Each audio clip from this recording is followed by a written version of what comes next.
So we are continuing our series on DTT and talking about maladaptive behaviors. I did want to mention some things that I left out. Number one, specific praise. So in the last video, I think I did an example where someone did something and then I said, hey, good job. If you can, good job is good, but you want to give specific praise. So whatever he did, I should praise that thing, or I should, encourage that thing, or reinforce that thing. So I should say to him, good job tapping your table, or good job tapping the table, good job tapping your head, good job giving a high five, good job pointing out the red circle. I should tell him the thing that he did, and the praise should be specific so that he understands what he's getting praised for. That's very important.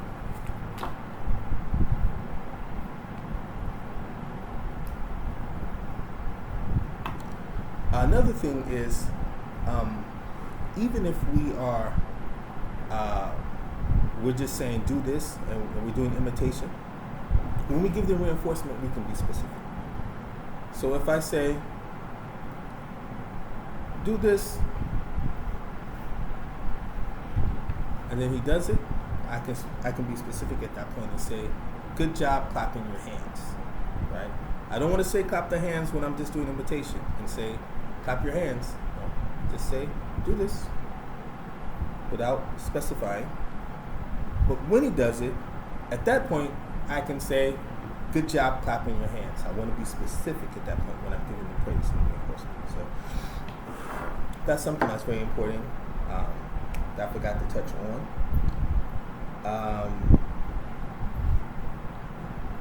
Another thing is ending on a positive note. So if we're ending a program, this is just one of the things that I forgot in the series of lectures. If we're ending a program and he complies, he reaches whatever standard is set in the program, he answers correctly according to that standard, he gets a plus. And so he's in the middle of getting his reinforcement, and then he smacks at you. Don't give him the reinforcement at that point. He has to run another trial, whether it's a trial in the program or whether it's just something, that you've come up with. He has to do some type of compliance in order to get access to his reinforcement. So that's something that you see a lot. Maybe he'll just be excited. He may not even intend for anything, but he goes through the 10 trials, and you say, "Great job, Johnny! You got your 10 tokens. You get to play with your iPad or whatever." And he does something maladaptive. Boom! He throws something up, or he hits. At that point, he said, "Okay, we have to do another trial now," or what have you.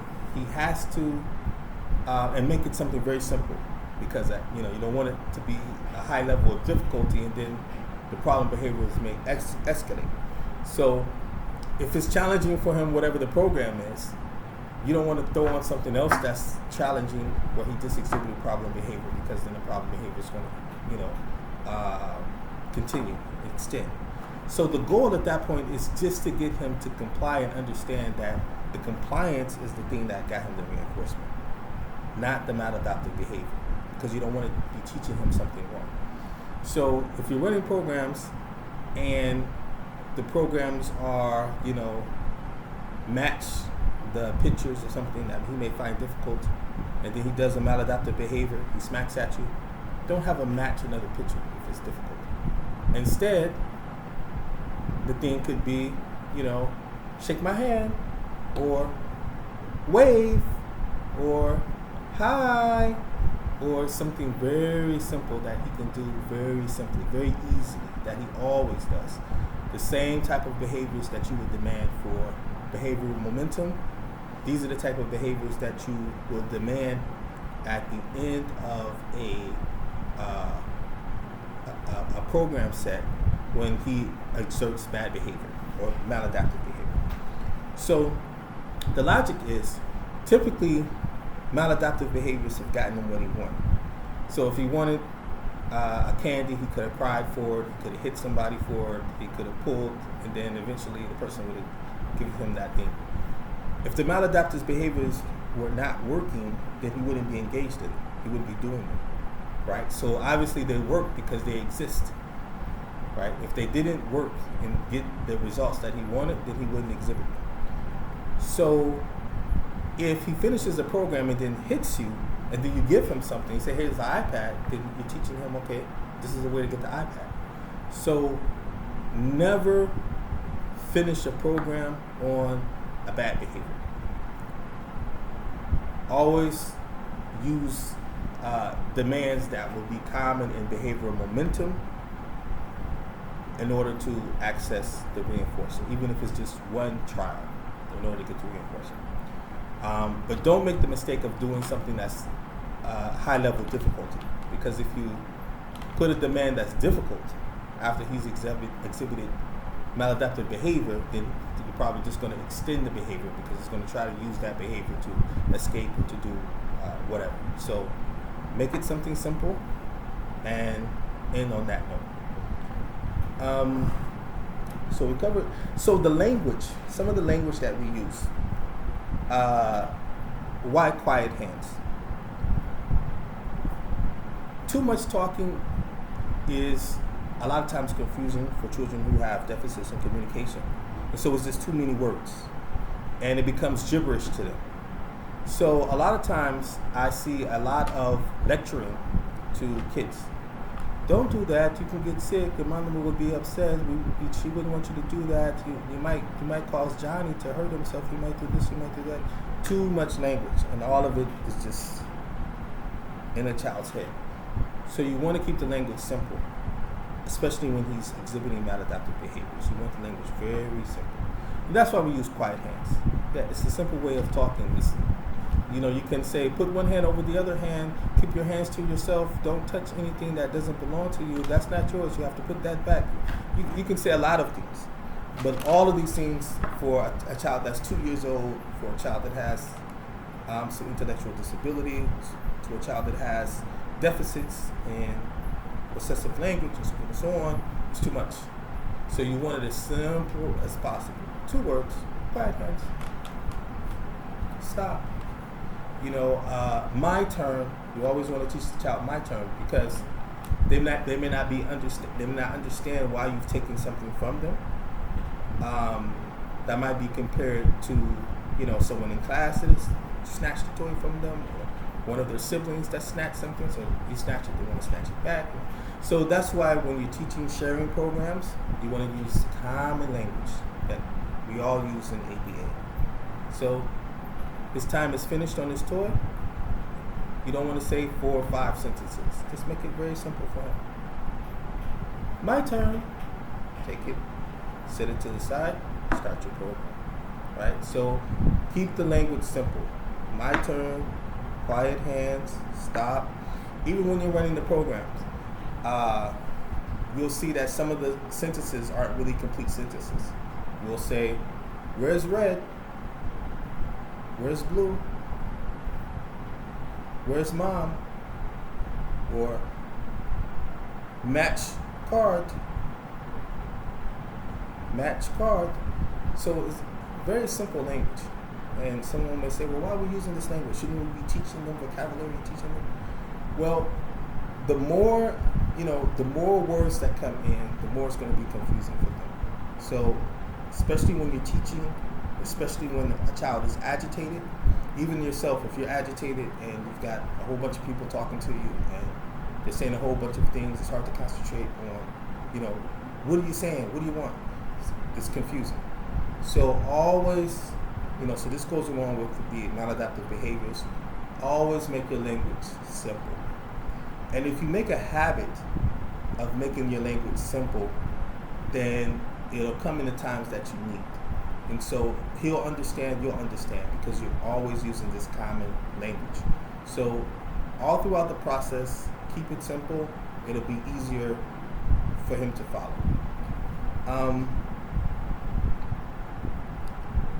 The next thing is familiarity with programs. So we talked a lot about not having a million programs and so on and so on. You always want to run your programs, each program every single day. There's some programs, for some reason, that exceptions, you might run once a week or something like that.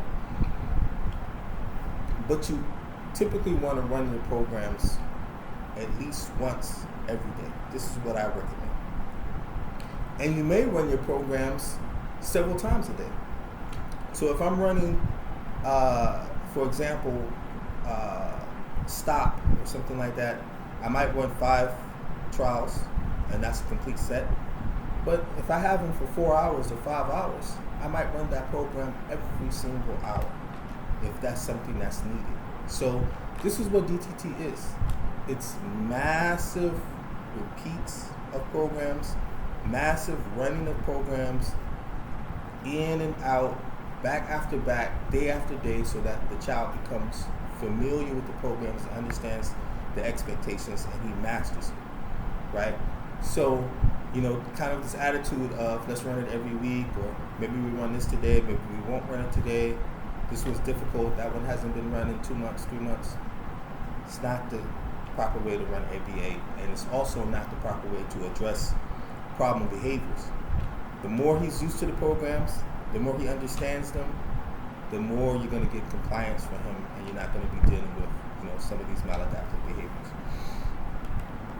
I guess the last note, well, I guess 2 things that I wanted to touch on, last things.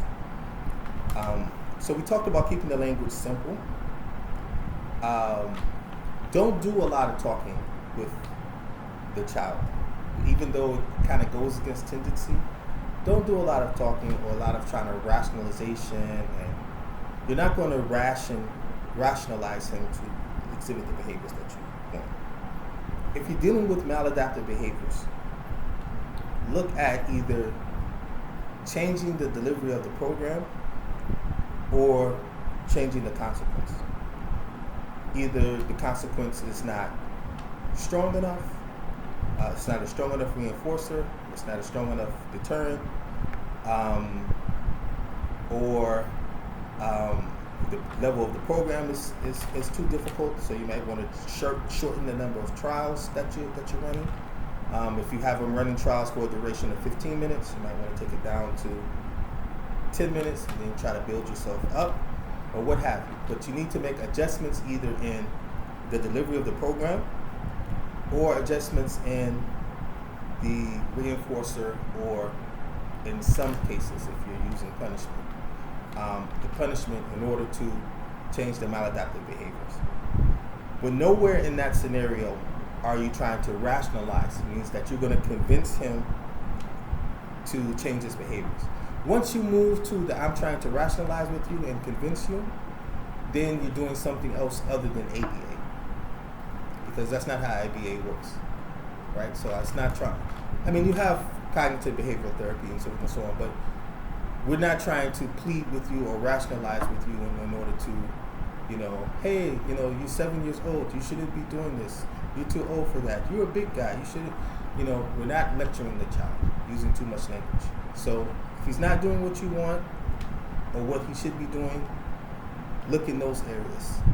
Punishment, rarely. There's some situations where you would use punishment. Adjusting your reinforcement, or adjusting the consequence as a general, or adjusting the delivery of the program. So if you're the BT, you're not going to be able to change the program, but you can suggest changes with your BCBA, or you may be able to make adjustments in terms of the number of trials that you're running, or the duration of time, or something like that. So where you are allotted to make adjustments in the program delivery, do that accordingly, or your adjustments in the consequence. And these are your main tools for addressing his behavior, right? And with that being said, I hope that there was something in some of these lectures that was valuable to you. Leave me comments and let me know what you think. And if you think, or if you have anything to add, please feel free to do so.